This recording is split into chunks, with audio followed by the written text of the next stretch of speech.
guys, welcome back to the shed. Sunday morning, a little bit late this time. Sorry I've not made any videos for the past, I believe, about 3 months now. A lot of things have changed in my life. I've changed jobs. I'm now working local, so I don't have to travel to work. Also, I've had some major problems with my throat.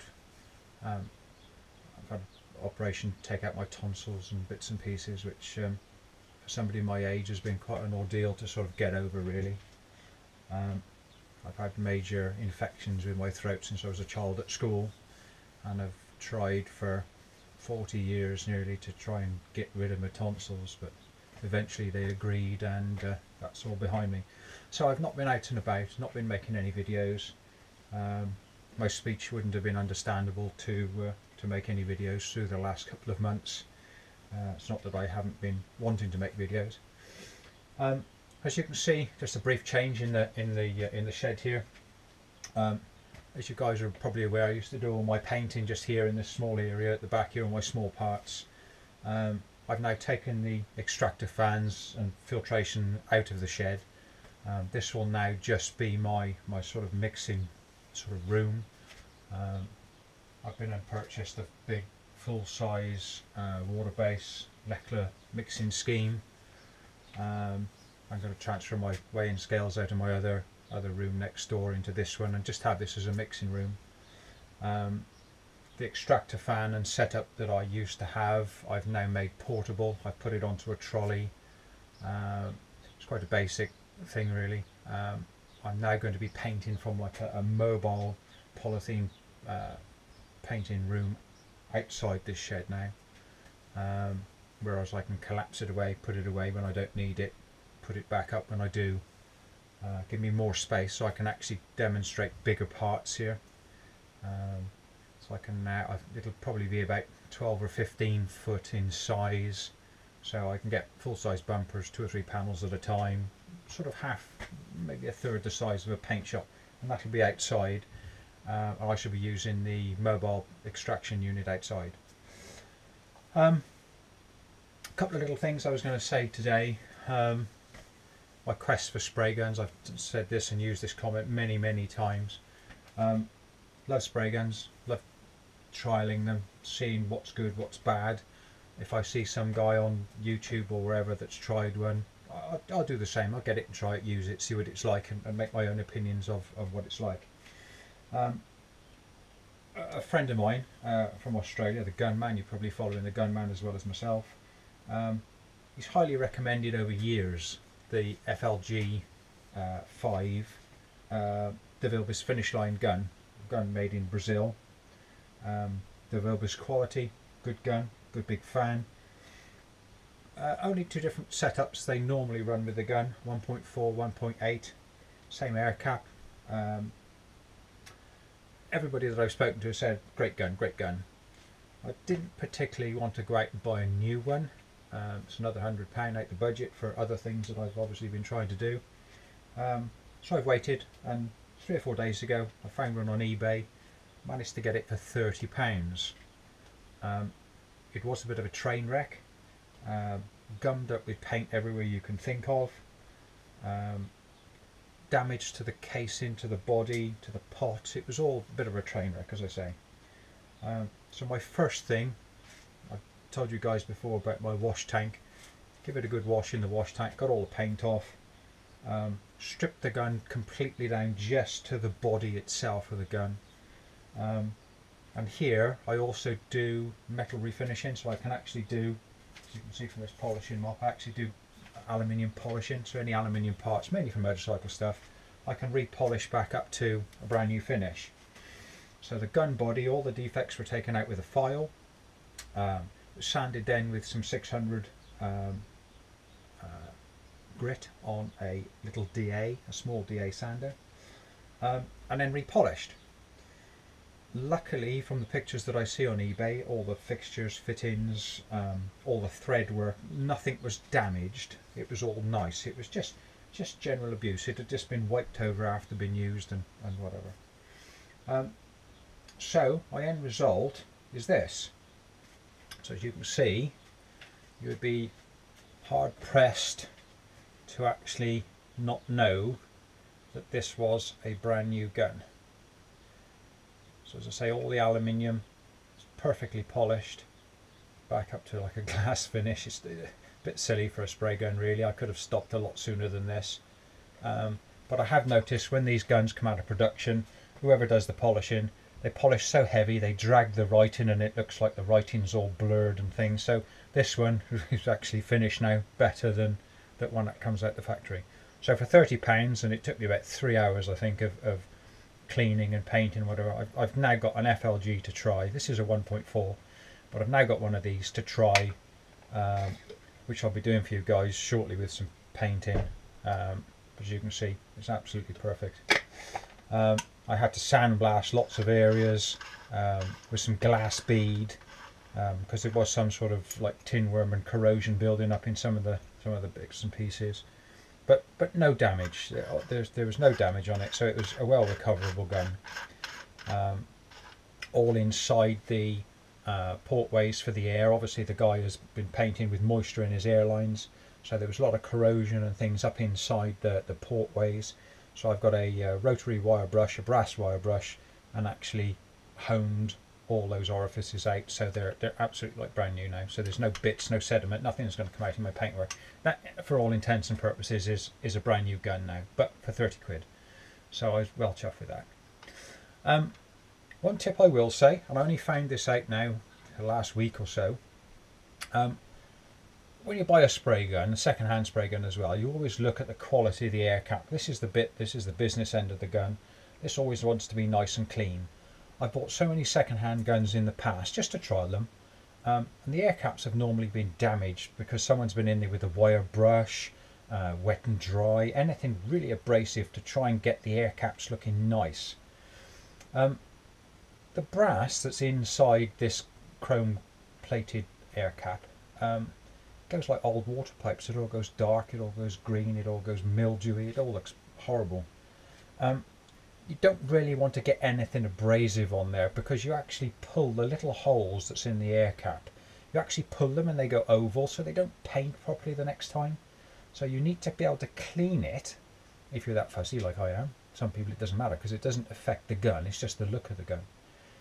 But to get it clean like this, I don't know, I'm hoping all this comes out in the video and you can see that brass section in the middle, the gold colour, is absolutely like new. It doesn't look over polished, it doesn't look wire brushed, it doesn't look, it's just come out natural as it would a brand new air cap. And what I found, and I only found this on this gun, I've never done it before, but I will tell you guys because I've been searching for a long time for all. If you use things like in the UK we have a product called Duralit, and it's good for brass finials and things like that. It makes it false, it gives a very highly polished finish which it doesn't look natural. That's a natural finish. So if you get an air cap that's all dark and gunged up and horrible after cleaning all the paint off, what I found is this, and I only tried it last night. It was fantastic, I thought. It's actually a cooker cleaner basically. It's called Astonish, this particular one. I'm saying there's other brands out there. This isn't the brand that I think they all work the same. We normally have a different brand. This was just the one this time.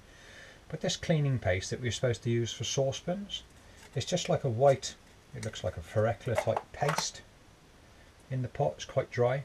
I put some of that on with a toothpaste, with a toothbrush, sorry. Left it on there for 2 or 3 minutes and then just brushed it off with a toothpaste and it come absolutely like new. So for all you guys that's fussy, that want to use a spray gun but then clean it back, put it back as new, or you've got an old spray gun that's been sat around for a while and looks tired, to refreshen that brass up without making it look false, use your saucepan cleaner. Like I say, it works tidy. I will actually get round to putting some paint in this and show you it with paint. As I say, the Gunman and other people that's been trying it, I think Tony's Refinishing, another guy that's on YouTube as well. He's used this for solvent-based base coat, he's used it for clear coat, primers, sealers, whatever. It's a sort of go-to gun, throw anything through it. Apart from the orifices inside aren't coated, so in theory we're not supposed to use water-based in it. I'm going to say something different now. It's not what Devilbiss tell us.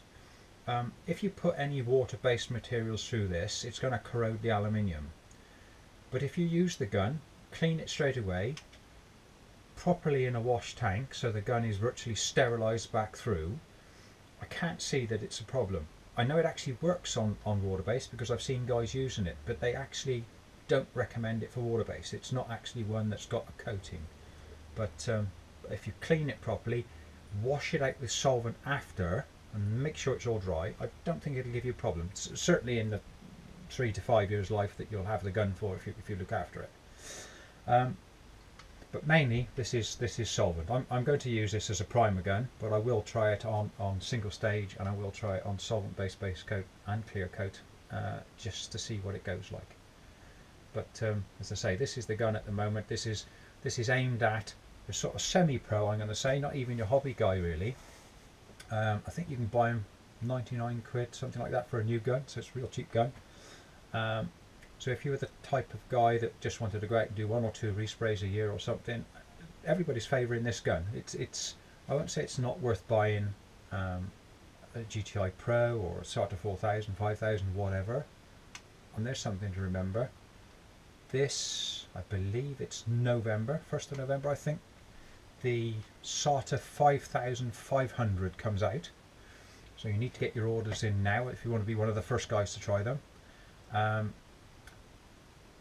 Reading between the lines, they've now gone from a high delivery production gun with an oval fan pattern to a slower application gun, or that's the option that you can get. You can actually get the option for a slower application gun in more of a straight rectangled pattern, fan pattern.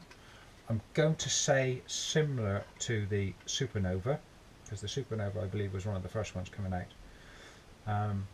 And that's great for me. As I've said before, I'm not a fast painter. I don't like throwing paint on a car.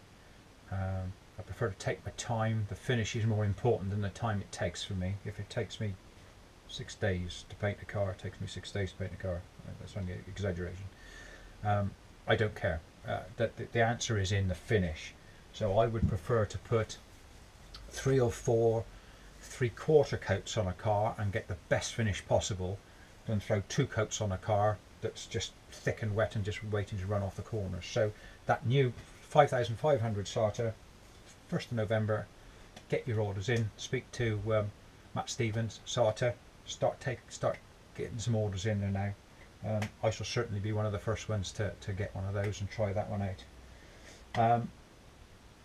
So yeah, all good.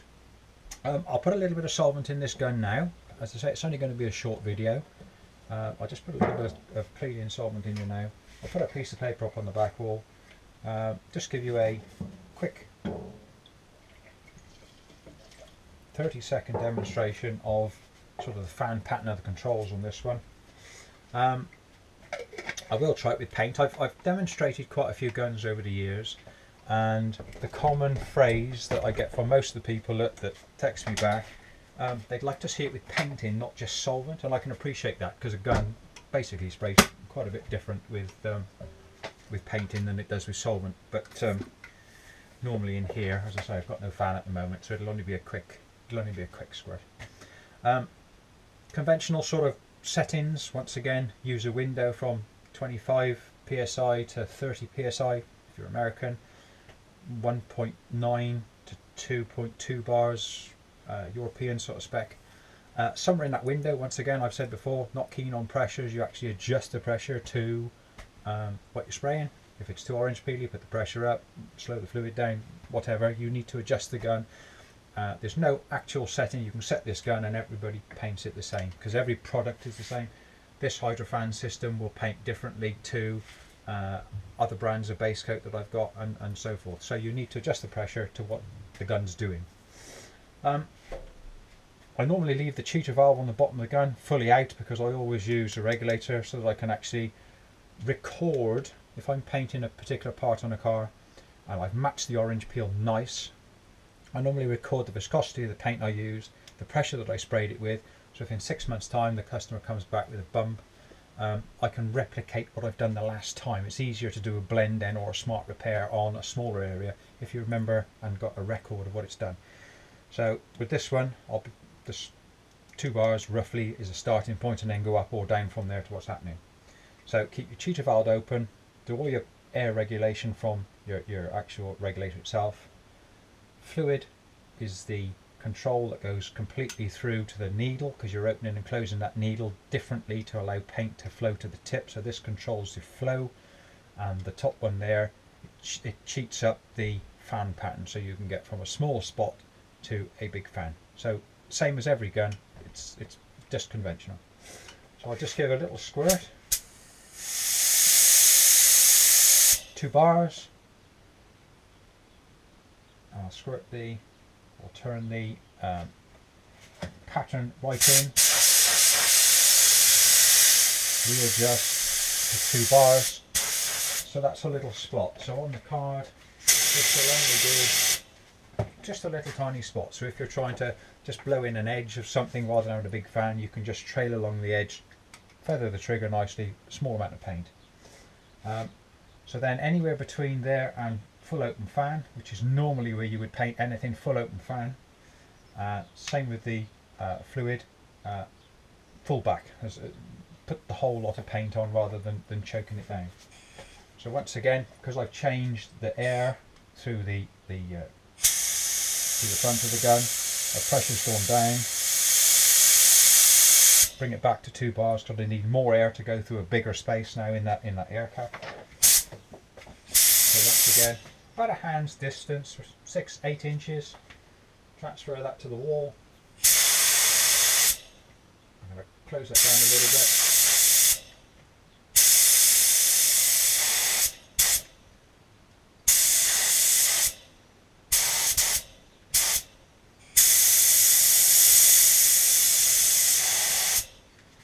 And there we go. Nice big fan. As you can see, the fan starts to get wide right at the front of the air cap, and your spraying distance, so about there, you've got a good 12-14 inches of fan. So like they say, it's got a good size fan on it.